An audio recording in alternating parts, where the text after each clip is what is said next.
Hai semuanya, video kali ini saya akan mengajak kalian untuk melihat bagaimana buah kesemek dipanen dan dikeringkan hingga menjadi produk mahal. Kita juga akan melihat bagaimana karet dipanen dari pohon hingga diolah menjadi kasur super empuk.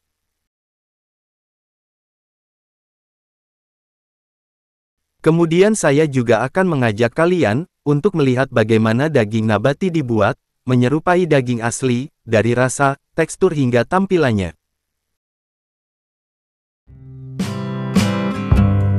Hari ini kita memulai perjalanan dari Jepang, untuk melihat bagaimana mereka membuat pimen, mahakarya alami dengan rasa manis yang lembut, dan penampilan yang istimewa. Yang mengejutkan banyak orang adalah harganya yang lumayan mahal, yakni $224 hingga $450 untuk sekotak pimen premium.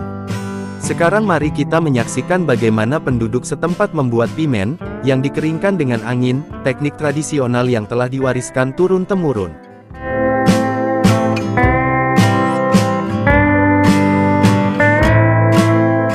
Perkebunan kesemek di Jepang memiliki sejarah puluhan tahun, dengan banyak kebun buah yang dirawat dengan penuh kasih sayang, dan diwariskan dari generasi ke generasi.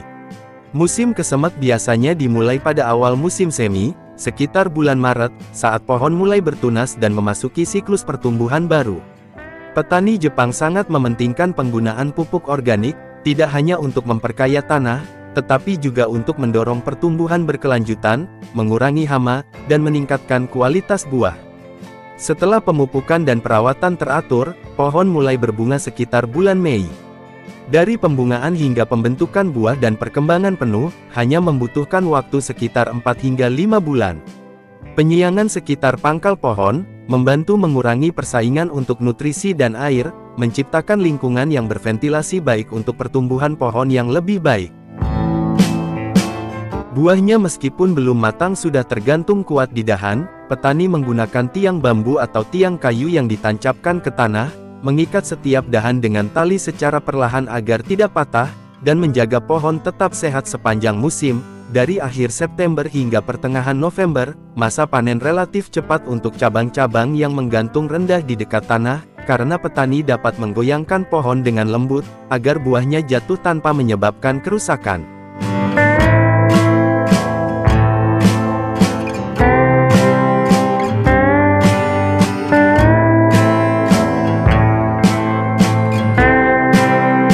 Saat mereka pindah ke cabang yang lebih tinggi, petani menggunakan gunting khusus untuk memanen setiap buah kesemek dengan hati-hati, memastikan batangnya tetap utuh. Detail yang sangat penting ketika buah tersebut ditakdirkan menjadi kesemek kering di puncak pohon, di mana cabang-cabangnya lebih tipis dan tumbuh lebih tinggi. Petani beralih menggunakan gunting panen bergagang panjang, berkisar antara 1 sampai 2 meter, memungkinkan mereka mencapai buah tanpa merusak pohon. Untuk pohon pimen yang lebih tua, yang dapat tumbuh lebih dari 6 hingga 7 meter tingginya, pemanenan menjadi jauh lebih menantang. Dalam kasus seperti ini, petani harus memanjat pohon secara langsung, atau menggunakan tangga untuk memetik buahnya dengan tangan, demi menjamin keselamatan dan menjaga kualitas buah. Setiap panen dapat menghasilkan mulai dari beberapa ratus, hingga beberapa ribu pimen, cukup untuk memenuhi konsumsi segar dan metode pengolahan tradisional.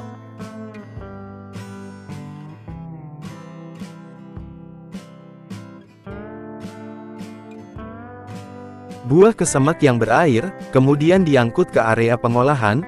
Di sana, para pekerja dengan hati-hati memilah buah, memilih hanya yang memenuhi standar kualitas untuk dikupas dengan mesin, menghemat waktu dan memastikan penampilan yang seragam. Selama persiapan, batang diawetkan, dan setiap kesemek digantung secara individual menggunakan tali nilon khusus yang tahan lembab. Jenis tali ini dipilih secara hati-hati, karena tahan air dan sifat tahan busuk, memastikan keamanan dan kebersihan selama proses pengeringan, meskipun kondisi cuaca berubah.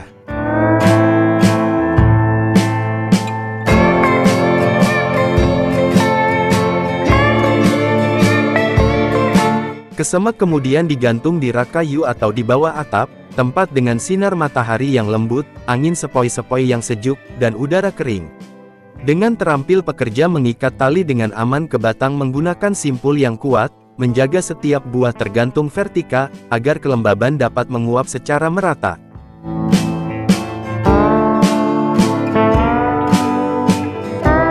Proses pengeringan biasanya berlangsung sekitar 2 hingga 3 minggu, tergantung pada kondisi cuaca.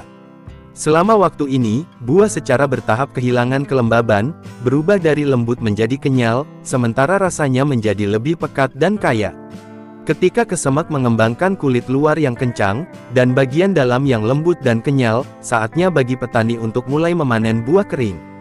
Pada tahap ini, warnanya berubah menjadi jingga tua atau coklat kekuningan, dan permukaannya dilapisi secara alami dengan bubuk putih halus, yang disebut siroko, sebagai tanda pengeringan sempurna.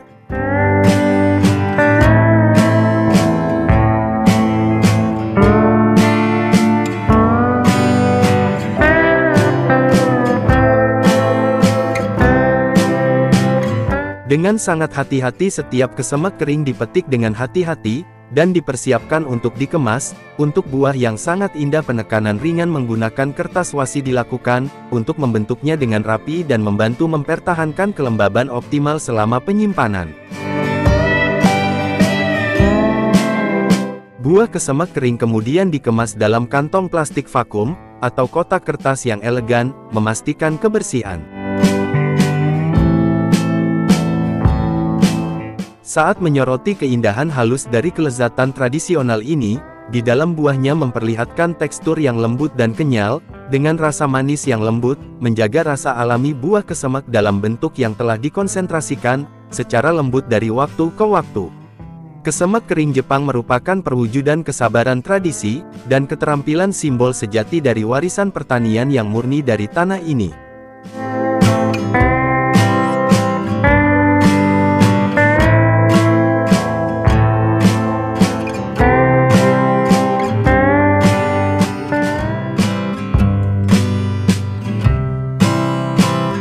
Bagaimana jika burger favorit Anda tidak berasal dari daging hewan, tetapi rasanya mirip? Daging nabati adalah inovasi inovatif yang mengubah cara kita berpikir tentang makanan terbuat dari protein nabati, yang kuat seperti kedelai, kacang polong, jamur, dan bahkan beras. Alternatif daging ini dibuat agar tampilannya dan rasanya seperti daging asli.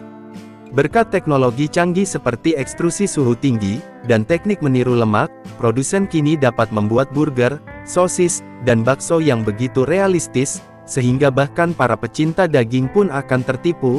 Dalam video hari ini, kita akan mengungkap bagaimana makanan revolusioner ini dibuat, dan mengapa ini mungkin menjadi masa depan daging. Daging nabati mengubah cara kita makan dan dampaknya luar biasa. Menurut sebuah penelitian dari Universitas Michigan, pembuatan daging nabati menghasilkan hingga 90% lebih sedikit gas rumah kaca daripada daging sapi. Ia juga menggunakan 99% lebih sedikit lahan, dan 90% lebih sedikit air. Hanya satu burger nabati dapat menghemat air sebanyak 51 kali mandi, dan itu tidak hanya baik untuk bumi, tetapi juga lebih baik untuk kesehatan Anda. Daging nabati biasanya memiliki lebih sedikit lemak jenuh, tidak mengandung kolesterol, dan kaya serat, hal-hal yang tidak dimiliki daging biasa. Perusahaan besar seperti Beyond Meat dan Impossible Food sekarang membuat produk berbasis tanaman yang terlihat dan terasa seperti daging asli, dan bagian terbaiknya, kebanyakan orang bahkan tidak dapat membedakannya. Jika berbicara soal daging nabati, kacang kedelai adalah yang paling utama. Sesungguhnya mereka kaya akan protein lengkap, mengandung 9 asam amino esensial yang dibutuhkan tubuh kita, sama seperti daging hewan. Itulah sebabnya kedelai menjadi salah satu bahan paling populer untuk membuat alternatif nabati. Kacang kedelai memiliki banyak protein, bahkan lebih banyak daripada kacang-kacangan lainnya, seperti buncis atau kacang lainnya. Yang membuat protein kedelai istimewa adalah karena ia mengandung ke-9 asam amino esensial, yang tidak dapat diproduksi sendiri oleh tubuh kita. Hal ini membuat kedelai menjadi protein berkualitas tinggi, sangat mirip dengan protein yang ditemukan dalam daging. Daging kedelai dibuat dengan menggiling kacang kedelai menjadi bubuk halus, lalu mencampurnya dengan air, minyak sayur, dan rempah-rempah. Untuk membentuk campuran yang halus dan merata, campuran ini dimasukkan ke dalam extruder tempat ia ditekan, dan dipanaskan pada suhu tinggi, menyebabkan protein kedelai mengembang dan memiliki tekstur seperti daging yang kenyal. Setelah keluar dari mesin, produk dipotong-potong dan dapat dikeringkan atau dikemas segar. Sebelum membuat daging nabati, protein kedelai perlu direhidrasi. Ini berarti menambahkan air ke protein kedelai kering, untuk membuatnya lembut dan kenyal seperti daging asli. Saat menyerap air, ia menjadi kenyal dan elastis.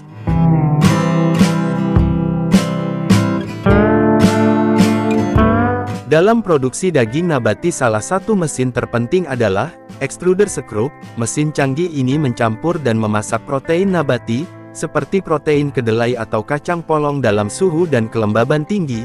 Di dalam protein diubah dan diregangkan menjadi tekstur seperti daging, yang terasa seperti ayam, sapi, atau makanan laut asli.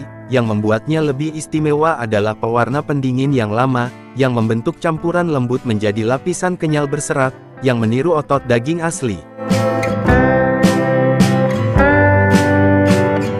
Membuat sosis berbahan dasar tumbuhan, tidak lagi menjadi tantangan berkat teknologi modern, dan bahan nabati bertekstur, berkualitas tinggi dengan menggunakan teknik pengemulsi, yang melibatkan pencampuran protein nabati dengan air, minyak, dan rempah-rempah.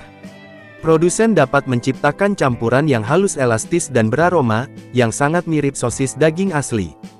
Dalam beberapa tahun terakhir, sosis nabati telah menjadi salah satu kategori yang tumbuh paling cepat, di pasar makanan vegetarian, dengan penjualan melebihi 120 juta pound.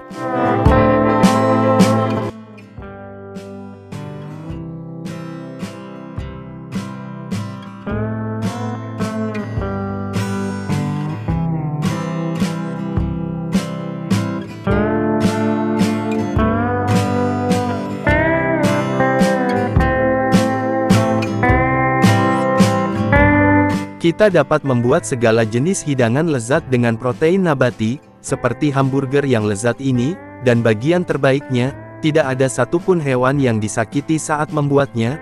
Roti lapis tersebut yang tampilannya, baunya, dan bahkan teksturnya seperti daging asli, padahal seluruhnya terbuat dari tumbuhan, biasanya protein kedelai, protein kacang polong, atau campuran keduanya. Pertama, protein nabati kering direhidrasi, dengan mencampurnya dengan air, sehingga menghasilkan tekstur yang lembut dan kenyal, mirip daging asli, kemudian dicampur dengan bahan-bahan seperti minyak sayur, untuk menambah kesegarannya, pengikat alami seperti tepung, kentang, atau metil selulosa untuk strukturnya, dan campuran bumbu-bumbu seperti bawang merah, bawang putih, lada hitam, paprika asap, dan bahkan kecap untuk menambah warna dan rasa. Campuran tersebut kemudian dibentuk menjadi roti pipi, dipanggang atau digoreng hingga kecoklatan di luar, dan empuk di dalam.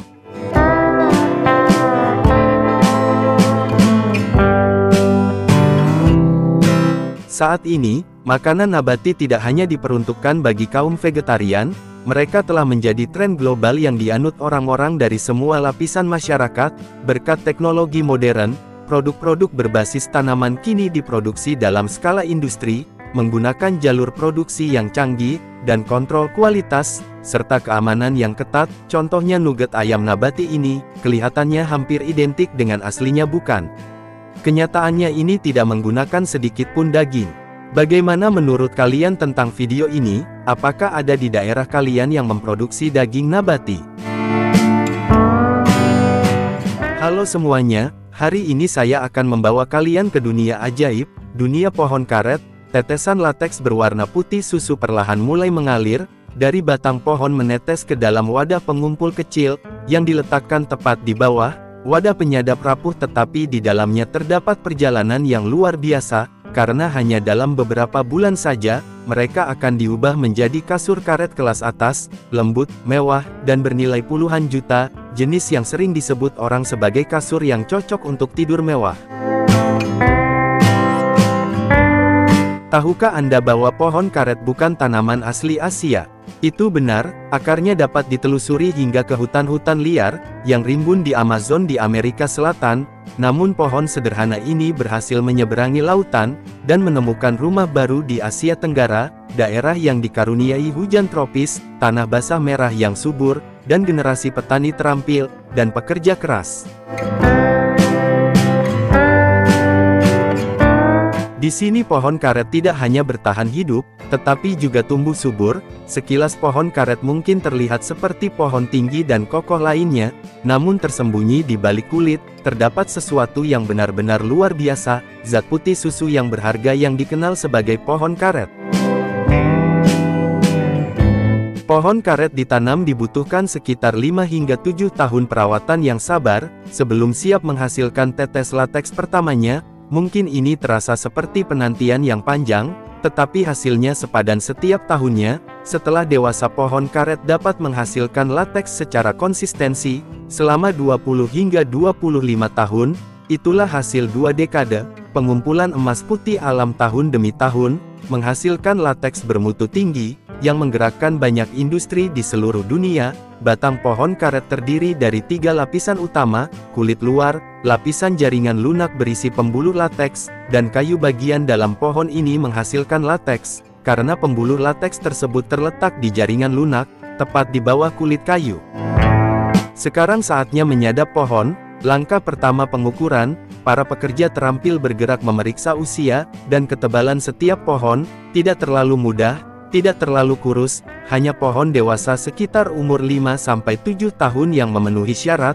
Berikutnya penandaannya garis yang tepat, terukir melintasi kulit kayu dengan sudut yang tepat, untuk mengarahkan aliran. Setelah mengukur dan menandai dengan cermat, lokasi jalur penyadapan pada batang pohon karet, para penyadap memulai tugas yang paling penting, yakni menyadap lateks dengan pisau cukur yang tajam, dan tangan yang terampil. Mereka melakukan gerakan mengetuk yang lembut namun tepat. Sapuan ketukan dilakukan pada sudut yang tepat, cukup dalam untuk memecahkan cangkang luar tanpa merusak kayu di dalamnya, sehingga membuka tabung lateks dalam lapisan jaringan lunak di bawahnya.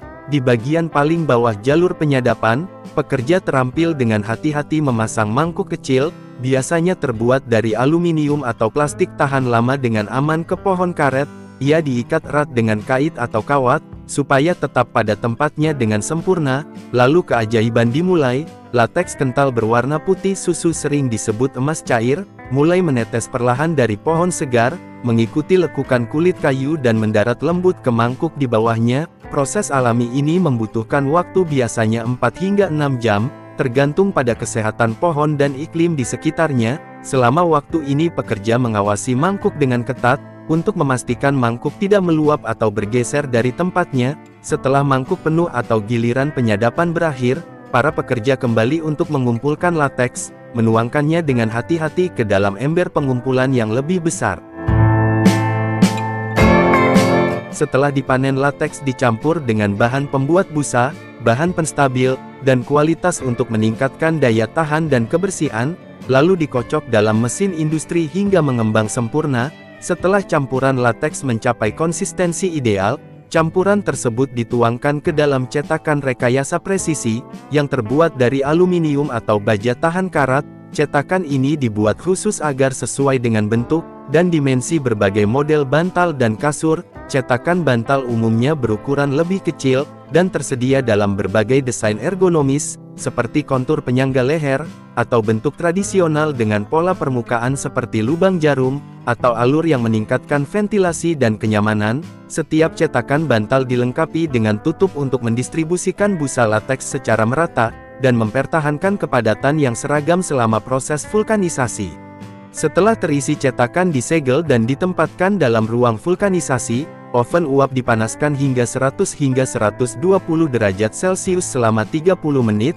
Beberapa jam lateks mengeras di bawah tekanan berubah dari cair menjadi padat, dengan elastisitas dan daya tahan yang tahan lama. Setelah divulkanisasi, bantal dan kasur yang sudah dibentuk dilepaskan dari cetakan, dan diangkut ke jalur pembersihan otomatis. Di sini mereka dicuci secara menyeluruh menggunakan air panas, atau larutan pembersih ringan, untuk menghilangkan sisa residu kimia, atau produk sampingan dari proses pengawetan. Setelah dicuci, barang-barang tersebut dilanjutkan ke terowongan pengering industri, tempat barang-barang tersebut terkena aliran udara panas yang bersirkulasi dan terkendali. Hal ini memastikan pengeringan yang merata di seluruh produk, mencegah retensi atau lingkungan kelembaban, sekaligus menjaga bentuk dan elastisitasnya. Produk yang hampir jadi kemudian dipindahkan ke tahap kendali mutu akhir, di mana setiap bantal dan kasur menjalani serangkaian pemeriksaan yang cermat.